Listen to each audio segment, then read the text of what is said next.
Welcome into another episode of Who's Together podcast. Today I am joined by the hometown hero, Sam Brunelle. How are you doing, Sam? Hey, I'm great. Thanks for having me on. I appreciate it.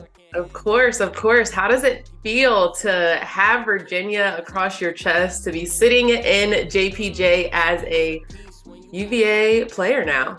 Yeah, it's so surreal. I mean, honestly, when you make a commitment to a school initially, when I was in high school, obviously that was Notre Dame. I mean, you don't think about ending up anywhere else. And, I thought that dream that I had as a little girl to play at UVA was kind of out the door at that point. Your plans changed, and I thought I would be at Notre Dame for 4 years. And things happened. I graduated early and I was able to come back, and it's really a blessing and an honor to be able to wear this across my chest and represent the state and, the team that I loved to watch growing up. Love that. And I was telling Sam before we even started, obviously I played 2014, 2018. So we would have loved to have her. Obviously not when I say we, I mean the basketball program, because I wouldn't have been playing anyway, but we would have loved to have you right out of high school. But I also just watching your trajectory from, middle school or junior high, I guess, to high school, to playing at Notre Dame. It's just been really fun to watch you just grow as a player. And let's go back to, those childhood days and growing up, because you were a star in Virginia. I would love to say Ruckersville, but you were a basketball star in Virginia along the East Coast. Everyone knew who you were. What was it like just growing up and kind of maintaining, the schedule of being a Gatorade player and All-American in high school? How do you juggle, being a kid, wanting to live out the dreams of getting a scholarship to play D1, and having a social life too? Yeah, no, it definitely was crazy. My parents growing up had me playing every sport that I could possibly play. I played basketball, I played soccer for a little bit, volleyball, softball, all the works, even swim team and dance a little bit when I was younger. And then, as I got into elementary school, I started actually getting out of Parks and Rec basketball and into travel basketball on top of still playing volleyball and softball. And I played those two sports through middle school, eventually giving them up for basketball. But I got really serious with basketball in about fifth grade. I ended up playing for Williams team, and that's kind of when basketball appeared to me to be the sport that I was meant to play and that I really love to play the most. BetOnline is the fastest and easiest way to wager on all your favorite sports, contests, and events with the first to market odds and lines. Find reviews and news for every league, including MLB, NFL, NBA, NHL, combat sports, esports, and even golf. BetOnline continues to be the top online resource for all your sports information, from live in-game bets, props, and futures. Head over to BetOnline today and use your mobile device to join and make your first sports bet. Use our promo BELIEVE50 to receive your 50% welcome bonus on your first deposit. BetOnline, where the game starts. It was also when I started getting scholarship looks at a really young age, which was neat. And I'd say that's when my dream changed from playing at Bridgewater College like my mom to, ooh, I could play at UVA or some other, big college at that point. But it definitely took so much sacrifice. The social life was very different than the average kid would have normally. I was always driving to Richmond 5 days a week, if not traveling on the weekends, just to work out and train. And obviously it's all really come together because I ended up getting a scholarship and able to play at a really high level and play on some really cool junior national teams and, McDonald's All-American and stuff like that. And I probably wouldn't have been able to do that if I didn't put the time that I had put into it. So sometimes you have to sacrifice really fun things to get an ultimate dream to happen. Yeah. And I know when I was playing, I saw you a lot at our games when you were growing up. Did you go when I was coming up and I was just getting looks, not really offers at the time? I would drive to Maryland. I would drive to Virginia, obviously, Virginia Tech, even to go to games. Were you going around kind of on the East Coast to see other teams play? Yeah, I was. I did a lot of unofficial visits, definitely. Starting in middle school through high school, I would go for long weekends, and that was really good for me just to get out and experience it. And for me, it's a whole feel thing. So being there in person at whatever campus it was really important for me. And that's ultimately kind of what happened with me in Notre Dame at that time was, I went there and it just felt like home every time. And it was a being there in person thing. And Yeah. that was actually what my feeling was coming to UVA this time around when I was in the transfer portal and I visited. I was like, there's just no other place that's going to make me feel this way. So that was it. Yeah, no, that's important. Like, obviously, you want to have a great bond or chemistry, like right off the bat with the girls, and you want to feel like these coaches, really like you and, care about you. But it really is that just feeling you get. It's so weird because sometimes like it's hard to describe. And I know that like when I visited UVA, when you do feel that home, when you're nowhere near your home, it's like, oh, okay, like this is nice. And I'm sure, I don't know what went to the decision of choosing Notre Dame, but I'm sure like when you go there, you feel that feeling and you're like, oh, and I have my freedom. Right. you're kind of like, this, I could see myself doing this, but that's cool. So growing up so close to UVA campus, how was that? Obviously you came to the women's games, but like did you ever just come to campus for anything outside of sports? Yeah, so actually I started training with a guy, Damon Altizer, in Charlottesville. So I came to Charlottesville a lot, whether it was to train for basketball or come in with the family to go to Roadhouse or Outback or come to eat. Mm-hmm. And when I was younger, the mall was a big place to go. So I'd go shopping. So I've always been in Charlottesville a lot. And then obviously we enjoy going down to the corner, and obviously the rotunda and the quad and everything is down that way too. So definitely just grew up really familiar with campus and Charlottesville in general. And it's like home. It's like I said, when I came on my visit, it just felt so natural and so home. Yeah. So going to like changing gears a little bit here with just your play, the type of player that you are, coming into college, what were some things that you just wanted, whether somebody told you needed to work on them or just as a player, knowing yourself, what were things that you wanted to just be better at or kind of be known for as a Division I basketball player? Yeah. For me, just being a very coachable kid was important. When I first came into Notre Dame, they had just graduated like all 5 starters.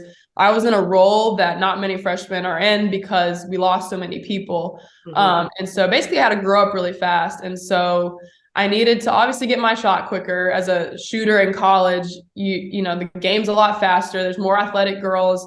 So I think the pace of the game was big for me, and just being able to adjust to that a little bit quicker because I had to. That was big, but I think the coachability piece was huge, and accountability. Playing for Coach McGraw that first year, it taught me a lot about accountability, and it taught me a lot about coachability. And the more coachable you can be, the more successful you'll be, is what I have come to learn. And in those moments that you're not coachable, you're not going to be as successful. And so I think that was a huge part for me. Yeah, and that's a huge part, not just for an individual, but for an entire team, because I'm sure you've been on teams with players who aren't, and it can sometimes, deter, what the team's trying to do. So that's big. And I don't think I've ever heard a player say that about themselves. Like that was something that they strived for. Yeah. But that's awesome. And so you obviously, decided to come home and now you are a Wahoo. And I'm thinking like, what were your goals coming into this season? Obviously this season of 2022-2023 basketball season, but just the season of what UVA women's basketball is trying to do, because, as you know, the past few years haven't been extremely successful, and wanting to, obviously Coach Mox came in with like, hey, this is going to be a winning mentality. What were your goals as an individual and as a team?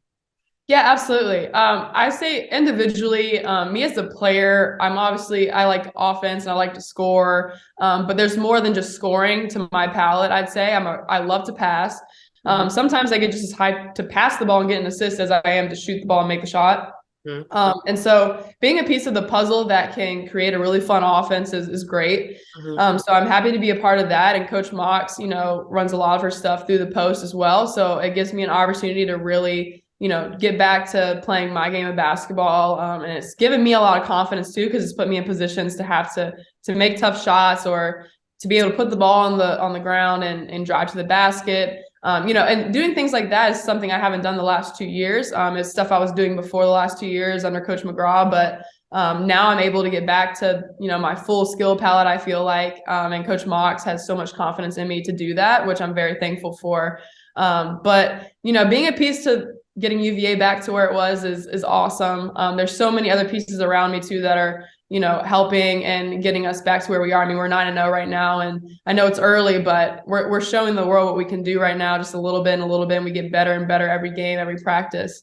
It's just really exciting, really exciting. And we have to talk about that because, I mean, 9-0 for the first time since 1991-92 season. Like, that's a long time. And that has to feel good. Like, what is the vibe right now when you go into practice, when you're with your teammates? Obviously, winning is always fun, but I said it, like, this is not a team, or this wasn't a program that was winning at this rate previous years. What does it feel like to be a part of history?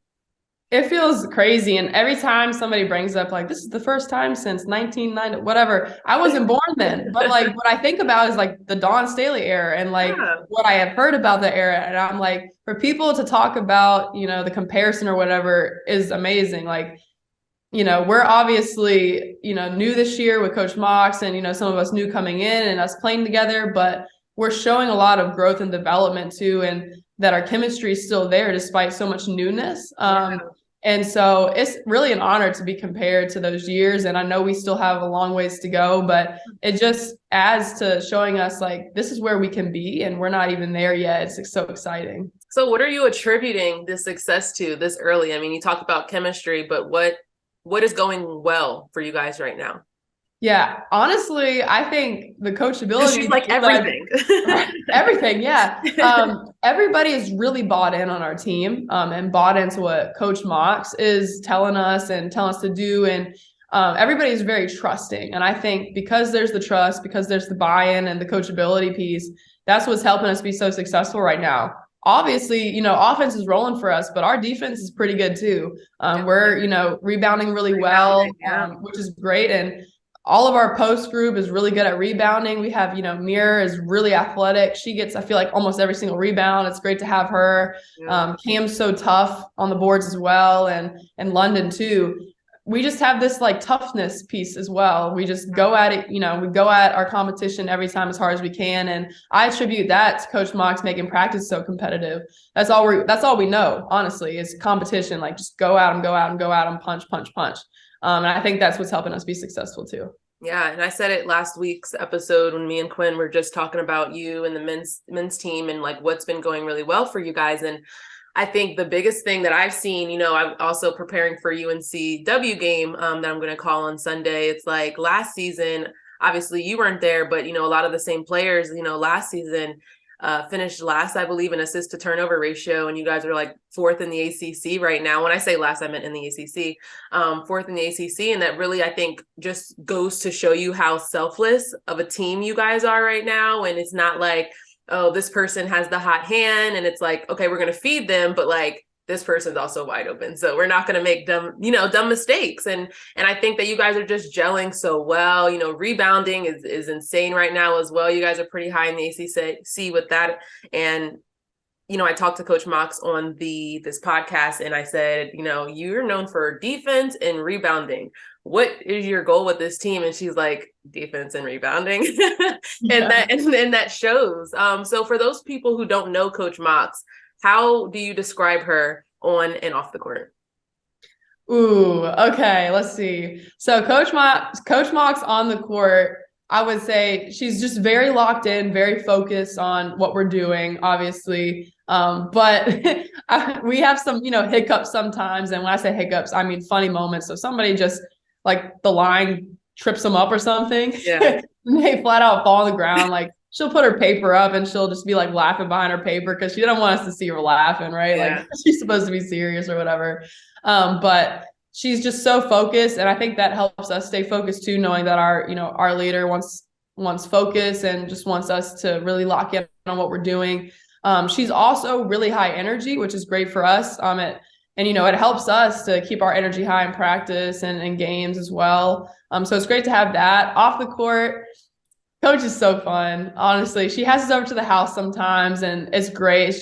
It makes you feel like you have a second home, a second family. And that was a big reason, I wanted to come back here, was because I knew I was coming to play for a coach who didn't just care about what you do on the court, but she cares so much about you off the court. Yeah. And I just appreciate that so much, especially coming back home. I have two homes literally right in my first home, which is great. So no, she's like another mom to me, and I absolutely love it and thankful for it. Yeah. And I see you guys always on social media, joking around with her, which is really cool.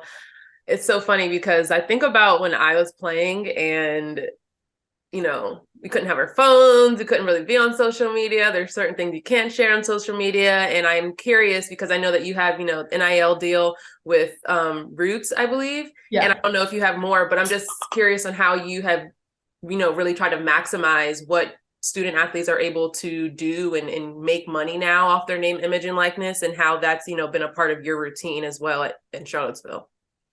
Yeah, absolutely. I think the cool part about NIL now and, being here at UVA is everybody here, whether it's our coaching staffs or, even Carla, our AD, they are so pro NIL and us like, getting money and benefiting off of our name, image, and likeness. So that's great to have support from those people. Because there are some coaches that are like, you shouldn't be on social media this much or that much or whatever. But I think there's that trust that we're going to do it how we're supposed to do it and, also take care of business when it's time for us to do that on the court. Yeah. But it's great to be able to now maximize off of that.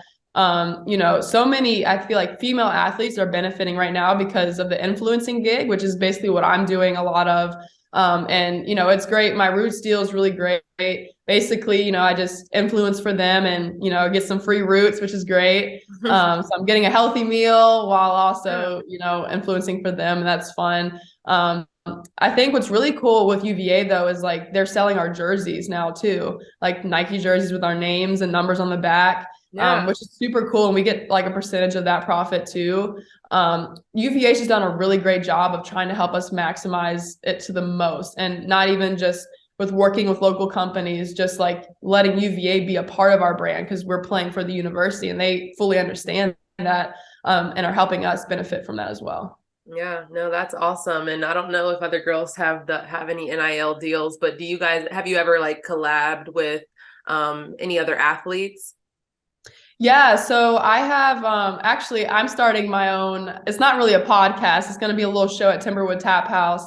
My first show is going to be the 8th, but basically I'm going to be working with Kihei Clark on my first show, and he'll be like my guest. And so like I'm able to work with other athletes through doing things like that. And it's really fun because my undergrad degree at Notre Dame was in essentially communications, kind of doing what you're doing, which is what I thought I initially really wanted to do. And it's really fun. So I think there's a lot of fun collab options out there, especially locally with like restaurants and stuff and, different apparel places. And I think it's really cool because it makes it more community aspect like.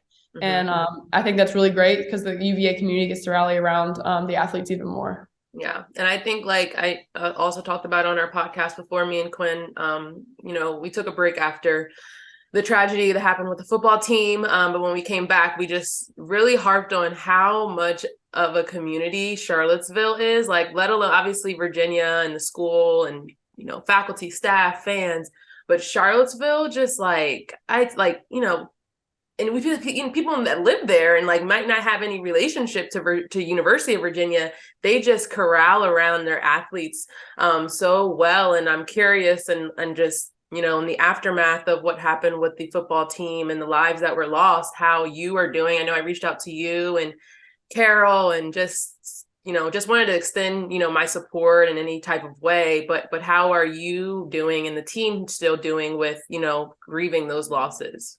Yeah, it's definitely been tough. I think, I have a couple of teammates who are a lot closer to the three of them than I was. I think coming in, being a new person, I didn't get to know them extremely well, but I was in certain environments and social activities where I did get to speak to them a little bit. And, they were just great guys, just full of life and love and laughter. And they're great people to be around. And I think the hardest thing for me is just seeing some of my teammates really struggle through it because they were so close to them.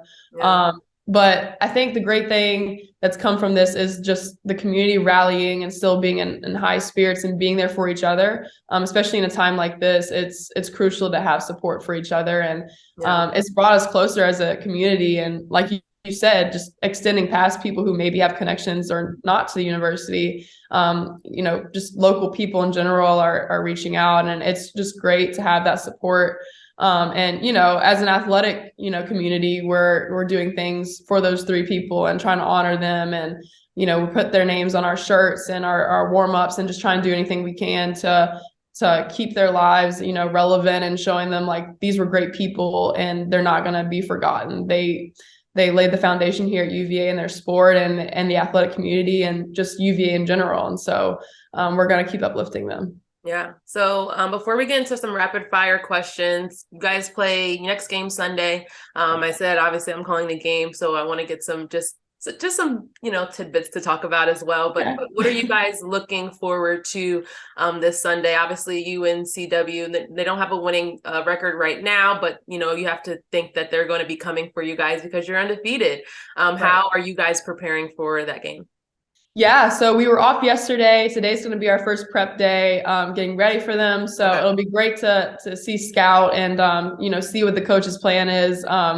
We'll find out later at practice today, but we're going to always stay true to ourselves, and that's something that Coach Mox has made clear. We don't change ourselves for another team. We just have to do things better and improve. And so I'm sure you'll see a lot of similar stuff from us and just maybe some adjustments, because obviously teams are now scouting us, and so we got to change things up here and there just to make it different and to give them a different look. So you can probably expect a little bit of that maybe. But I think the big thing for us is just still bringing our defensive intensity, because we want to be able to start like we did against Penn State, with the punch first. Besides Penn State, we've kind of had slow starts and we really, extended out in the second half. So I think a big goal for us is going to be to punch first and, keep a good lead and not get down early. Yeah, and one more question actually, because I just thought about it just from watching you guys play in the lineup. When obviously Cam's going to be in the paint, and I don't know if just from viewing, it seems like you are kind of like in a better flow when the lineup is Mir at the 3, you at the 4, and Cam at the 5. Is that ideal for you? Would you rather be on the outside? Do you prefer but do you prefer playing out on the wing, or what's kind of your sweet spot? Yeah, I really love the high post actually, and because from the high post, like I can get to the block, or I can get to the 3-point line. And the good thing about that is we run so much of our stuff as post through the high post, so it's perfect. But Mir, it's great playing with Mir in the game too, with me and Cam, because she can play kind of a post position too, even though she's a 3, and so you have to guard so many people who are not only just good, but they're averaging double digits. Like you have to pick and choose sometimes your poison. And so it's so hard with all of us on the floor who are doing those things. It's so fun because we're learning how to play off of each other too. Like everybody's trying to double down on Cam now because she's just a beast inside. Well, Cam's really good at seeing the outside look from time to time. And so she can give me kickouts and I'll be at 3-point line. Mir's the same way. Mir's great at looking for me in transition. I love when she's bringing the ball up because I can trail right or left and she's going to find me. And even if I miss one, she's like, Sam, you shoot that every time. Like she's there for me. And it's great because you just have that camaraderie with each other and that chemistry like we were talking about earlier. Dope. Okay. So rapid fire questions. I have about 5 or 6 for you. Okay. So what is your game day ritual? Game day ritual. So if it's a home game, I usually try to come in early and do an individual shoot around before the team shoot around. So I get shots up with CJ, and then we'll do our team shoot around, do our ice cream half court shots, and then team meal. After team meal, I usually will go take a quick nap.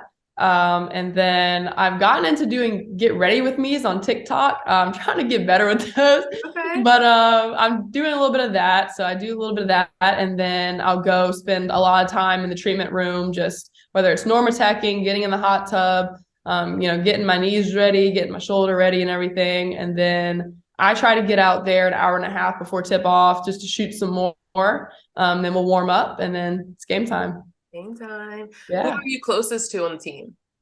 Ooh, I'm close with pretty much everybody equally, but me and London probably hang out a lot outside of everything that I'm doing with other people the most, I would say. We call each other we're E's, and honestly, I don't know where it comes from. We just kind of started saying my E. And maybe it's because like we call her Lundy and everybody calls me Sammy a lot on the team. So maybe that's where it comes from. But that's cute. Yeah, that's my girl. She's great. Your favorite basketball player, men and women of all time? Ooh, I Who love are your Larry Bird. goats? Okay. Larry Bird for sure. 33 gang. No, he's great. And I love Elena Delle Donne. I always wanted to be like her coming up. I went to her camps and everything, and I think she's just an amazing player.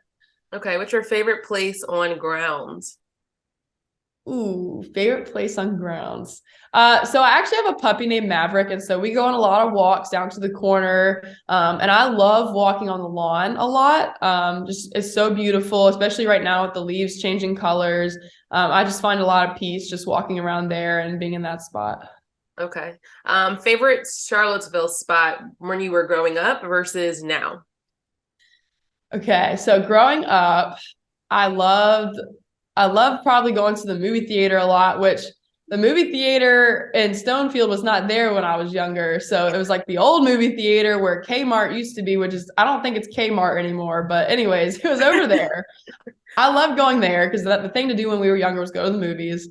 And now, since being at UVA, I'm experiencing downtown a lot more. So I really like going downtown and just walking the downtown mall and everything because it's really nice and pretty and there's some really cool shops. Yeah, I think it's like a hidden gem. Like people know of the downtown mall, but as a student, you don't really go much. Especially it's also if you're not like of age because there's a lot of like bars and stuff there too. But okay, last rapid fire question. Who was the happiest when you shared that you were committing to UVA? Was it your family, Coach Ma? Like who in your life? Oh, the happiest. I think Coach Mox was actually, it's kind of funny how I told them. So I don't know, CJ and Coach Bond were pretty happy too when I told them. So I actually told Coach Mox separate from CJ and Coach Bond because it was my last day on my visit and I was sitting in the room with Coach Mox and we were just talking about how the visit went. And as we were doing that, I like looked over at my mom and I gave her like the eyes and I was like, I'm just going to do it because I knew. Yeah. And so I said to Coach Mox, I looked at her, I said, let's do it. And she was like, what? I was like, let's do this thing. Like, I want to come. And she was like going crazy. She was excited. And then the assistant coaches came in and I told them by playing the I'm Coming Home song. And they were just like jumping up and down like crazy. So, but that's how I also knew I made the right decision because everybody was so excited and happy and it just was so genuine and full of love. So I'm happy to be around that. Yeah, awesome. Well, thank you so much, Sam, for joining the podcast today. For all those watching or listening, make sure that you guys subscribe and follow along as we continue to speak with athletes, cover these amazing players, teams.